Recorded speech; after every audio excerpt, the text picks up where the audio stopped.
Wapendwa wanafamilia ya Mungu,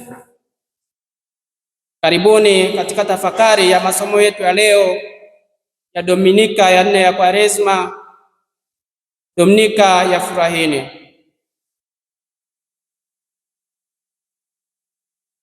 Awali ya yote basi tunaungana na wakatekumeni wote popote pale duniani ambao wanapata takaso lao la pili katika maandalizi ya kuelekea kuingizwa upya katika Ukristo. Tunaombea ili Mungu aendelee kuwaangaza, wapate furaha ya kuzaliwa upya kwa maji na kwa Roho Mtakatifu, na hivyo wawe na udumifu katika maisha ya mwanga waliochagua kuishi. Nasi katika ujumla wetu, Mama Kanisa anatualika tufurahi kama tulivyoimba katika wimbo wa mwanzo, furahi ya Yerusalemu na mkusanyike ni nyote mpendao.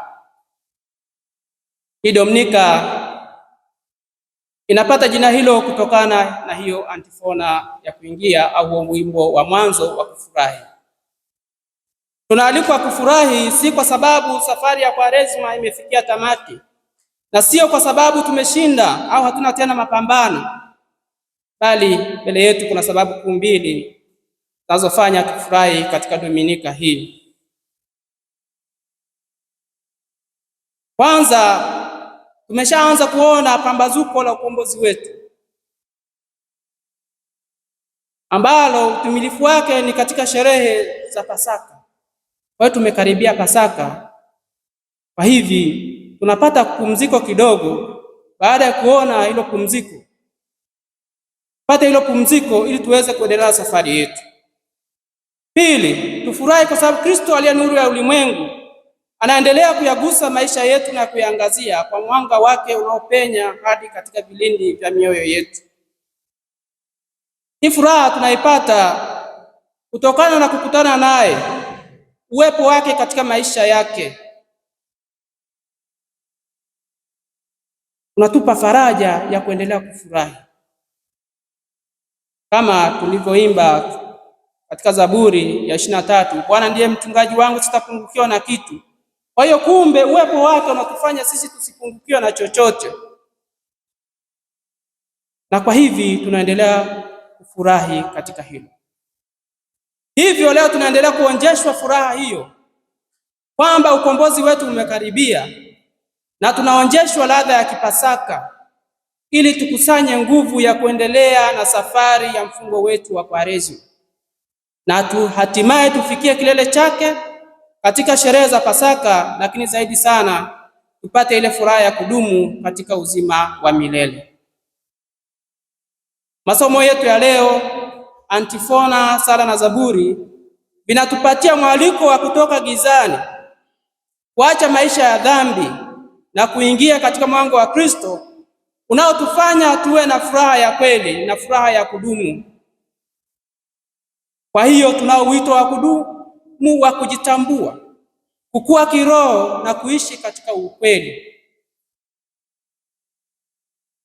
Katika kitabu cha kwanza cha Nabii Samueli sura ya 16 aya ya kwanza ya 6 hadi ya 7, aya ya 10 hadi ya 13, tumesikia simulizi la Daudi kuteuliwa na Mungu kuwa mfalme. Ujumbe mzito na furaha tunaopatiwa hapa ni Mwenyezi Mungu huangalia moyo wa mwanadamu na sio umbo lake la nje au mwonekano.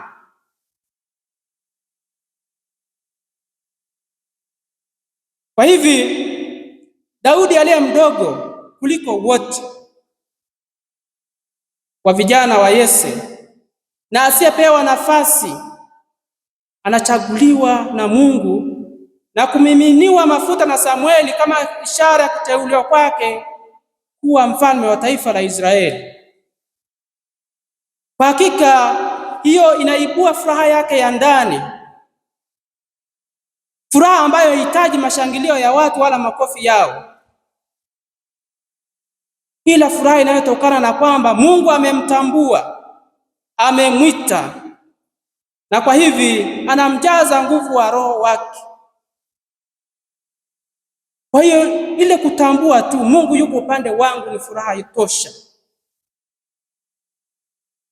wala hitaji mashangilio ya watu, shamra shamra na vitu vingine, lakini kule kujua tu Mungu yuko upande wangu inatosha.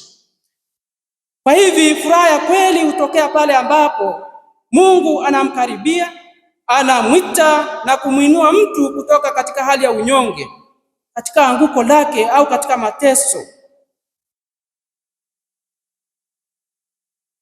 Ni furaha ya ndani inayotokana na neema ya Mungu na sio hisia za muda tu.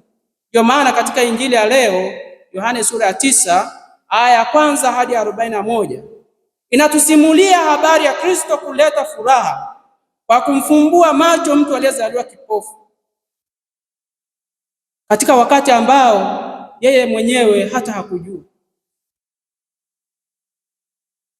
Anaishi tu, bora niishi, lakini siku imefika ya yeye sasa kuponywa na kupewa hadhi sawa na wengine ya kuona kwa macho ya mwili. Katika simulizi hii tunapata taswira ya kuwa huyu mtu alikuwa ametengwa, alitoka katika mazingira magumu, alidharaulika, alibaguliwa na alikuwa na fedheha. Hata maswali waliomuuliza Yesu wale wanafunzi wake kwamba nani aliyetenda dhambi, ni huyu au wazazi wake? Hali ya kukaa hekaluni kuombaomba katika maeneo ya hekalu ni ishara tosha ametoka kwenye mazingira magumu. Lakini siku yake ya kuponywa inafika. Siku hiyo inafika, anaangaziwa mwanga wa Kristo, unaanza kuondoa giza na kuleta furaha na mwanzo wa maisha yake mapya. Hivi furaha ya kuponywa kwake ikawa kubwa, lakini hatukusikia yale mashangilio wala shamra shamra, lakini furaha ya ndani inayotokana na neema ya Mwenyezi Mungu. Lakini hakuishia katika mashangilio hayo ya kuponywa kimwili, bali aliendelea kukua hatua kwa hatua katika kutafakari hayo mambo makuu aliyotendewa na Mungu, na vile vile kumtambua na kumwelewa Kristo. Katika hatua ya kwanza alimwona Kristo kama ni mtu, yule mtu anayeitwa Kristo. Alimwona kama mtu, kama daktari au mtu mwenye utaalamu fulani anayeweza kufanya jambo ikamponya. Lakini alipokuwa anaendelea kutafakari kwa undani zaidi, katika hatua ya pili akamtambua kama nabii, kwa sababu ya yale matendo makuu ya Mwenyezi Mungu ambayo ametendewa yeye. Katika hatua ya tatu akatambua kwamba huyu ni mtu aliyetoka kwa Mungu. Yaani haiwezekani mtu ni mdhambi na hajatoka kwa Mungu afanye mambo makubwa namna hii, isingewezekana. Akasema huyu ni mtu aliyetoka kwa Mungu, lakini Mafarisayo wanamshinikiza aendelee kukana ule ukweli ya kwamba yeye ameponywa na mtu aliyetoka kwa Mungu. Katika hatua ya 4 anakutana na Yesu. Yesu anajitambulisha kwake kama rafiki, anafanya naye majadiliano na kumuuliza, ndugu yangu, unaamini mwana wa Mungu unaweza ukamwamini? Akasema yuko wapi? Akasema unazungumza naye ndiye. Basi akamwamini na akamsujudu. Hapo ndipo furaha yake ilipotimilika. Kwa hivi furaha ya yule aliyeponywa ilitimilika pale alipokutana binafsi na Kristo. Hapa ndipo inapodhihirika kusudi la Kristo kutwaa mwili. Kusudi lake ni kumhuisha mtu kimwili na kiroho. Wapendwa wanafamilia ya Mungu, ili tukio na simulizi hii itukumbushe kuhusu safari ya maisha ya wokovu wetu ambao kwao tunapata furaha ya kudumu. Papa Francis katika waraka wake unaoitwa Furaha ya Injili anaeleza kuwa furaha ni matokeo ya kuokolewa, kugundua kuwa Mungu ametuokoa na anatupenda. Ndio furaha ya kweli inatoka huko. Tuko upande wa Mungu, naye Mungu anatupenda, naye ametuokoa. Hivyo furaha yetu na msingi wake katika ukweli kwamba hatuachi tena gizani. Mungu ametuita katika nuru, ametuteua na ametufanya kuwa watoto wake. Anatuongoza na mwisho anatupa mwaliko wa kuungana naye katika uzima wa milele. Hiyo nafasi ya upendeleo kwetu sisi, nafasi ya kipekee, na ndiyo inapaswa kwa chanzo cha furaha yetu tena ya kudumu. Hivyo tunapaswa tuendelee kukua kiroho ili tupate kuunganika zaidi na zaidi na Kristo, ambaye katika kukutana naye mioyo yetu inajazwa furaha. Wapendwa, furaha hiyo ya kukombolewa inaambatana na madai yake, kama ambavyo Mtume Paulo anatuhusia katika somo la pili waraka kwa Waefeso sura ya 5 aya ya 8 hadi ya 14, kwamba sisi tumekuwa nuru katika Bwana na tuenende kama watoto wa nuru, tutembee katika nuru, na hivyo nasi tuonyeshe kama ni watoto wa nuru. Yafuatayo basi yanapaswa yadhihirishe furaha yetu kama watoto wa nuru. Kwanza, kuwa mashahidi wa habari njema kwa njia ya maisha yetu na kwa njia ya umisionari. Yeye aliyeponywa alisimulia alichotendewa, na kwa hivyo anakuwa shahidi wa Injili. Nasi katika wito tulioitiwa kwa namna ya pekee ya kuwa wahudumu katika kanisa, tuitimize kazi hiyo kwa uaminifu na upendo.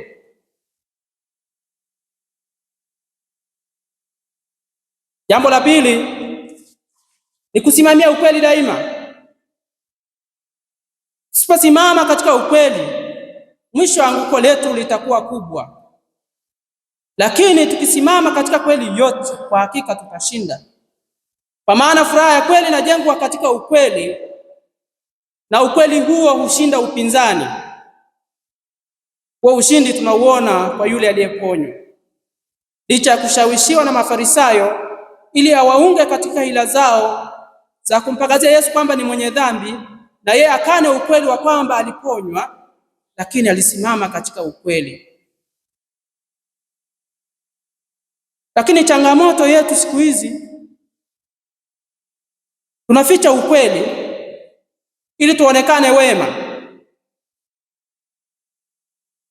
Tunaficha ukweli tusipoteze marafiki. Tunaficha ukweli kwa hofu ya kukataliwa. Lakini leo tubadilike, tusimame katika ukweli kwa dhamiri safi. Jambo la tatu, tukubali udhaifu na makosa yetu na tupokee masahihisho kwa upendo. Kwa maana tukijiona kuwa tuko sahihi mara zote kama walivyo Mafarisayo, tutajikuta tunafurahia yaliyo ya giza, tukidhani ni furaha ya kweli. Kumbe tunajinywesha sumu ya kiroho ambayo inaipofusha hiyo roho. Upofu huu unaanza taratibu bila wewe kujua. Kwanza utaanza kushindwa kuomba msamaha. Utaanza kuwa na visasi kidogo kidogo. Utakataa ushauri. Utahalalisha uongo. Utajitetea sana pale unapokosea. Utakuwa na maneno mengi ya kujitetea. Kwa hiyo moyo usiokubali kurekebishwa ujitengenezea giza lake mwenyewe. Hivi ndio tunaalikwa kukubali na kutukiri hayo madhaifu yetu, lakini tupokee masahisho kwa upendo na kwa moyo ulio safi. Jambo la 4, tuache dhambi na kujipatanisha na Mungu katika sakramenti ya maungamo. Lengo letu ni furaha ya kudumu katika ule uzima wa milele, na hatuwezi kuifikia furaha hiyo kubwa bila kuepuka dhambi. Mtume Paulo anatuasa tusishirikiane na matendo yasiyozaa ya giza, bali tuyakemee, kwa kuwa yanayotendeka kwao kwa siri ni aibu hata kuyanena. Kwa hivi tunapaswa ni kuepuka nafasi za dhambi, lakini pale tunapoanguka, nenda Siloamu kanawe. Siloamu yako sasa ni sakramenti ya maungamo, ukatakaswe, upate kuona.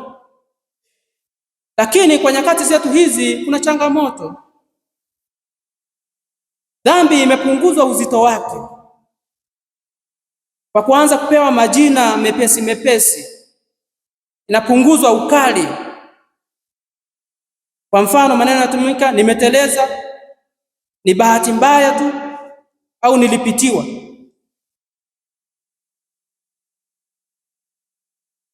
Inapunguza uzito kwa kuangalia wengine kwa kuwa wanafanya nasi tunafanya.